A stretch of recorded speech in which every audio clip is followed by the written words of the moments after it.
My Hero Academia ended with Deku losing One for All and saying goodbye to each and every one of the past users as their plan played out. But now, thanks to the final databook for the series, we've gotten a lot of information on the One for All users. So starting with the first, we have Yoichi Shigaraki. And of course, this is One for All's younger brother. But we also learned that these two are twins, with Yoichi being born only shortly after. And you know the story about him, right?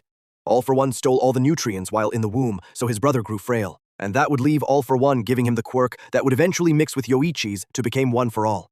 Now eventually, Yoichi would become freed and pass on the quirk. Even though we never learned exactly how him and Kudo figured out that trading DNA was the way to pass the quirk on. But that leads us to the second user, Kudo Toshitsugu, the user of Gear Shift, and the man that half the fandom swore was Bakugo from the future. But thankfully, he ended up being a character who stands on being on his own, as being the leader of the original anti-All for One alliance. Alongside him at that time, he already had the man who would become the third user as his right-hand man. And the third user's name is Bruce Lee. He is the Fajin quirk user.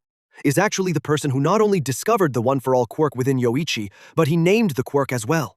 Before beginning the search for the elusive fourth user, as the years went by, he heard rumors about a man named Shinamori Hikage, who was extremely hard to find. Upon learning about Shinamori's Danger Sense quirk, this gave him faith that Shinamori would be able to elude All for One and stockpile One for All for a long time, passing on the quirk to him as soon as he found him. But having it for 18 years of solitary training, cracks appeared in his body that forced him to pass the quirk on to someone else. That someone who, by the way, happily took over the quirk, even knowing the drawbacks, was Daigoro Banjo, the user of Black Whip and the fifth holder of One for All. This guy was the opposite of Shinamori. He actually hunted All for One down relentlessly, facing him head-on multiple times.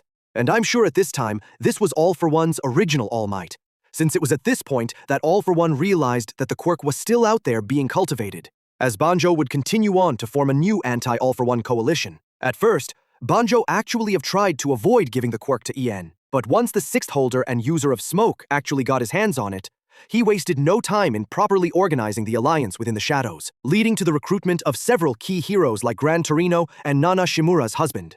Now from here, when All for One finds the group and takes out Nana's husband and En, she is left to pick up the pieces and takes on the quirk as the seventh user to continue their fight with her float quirk.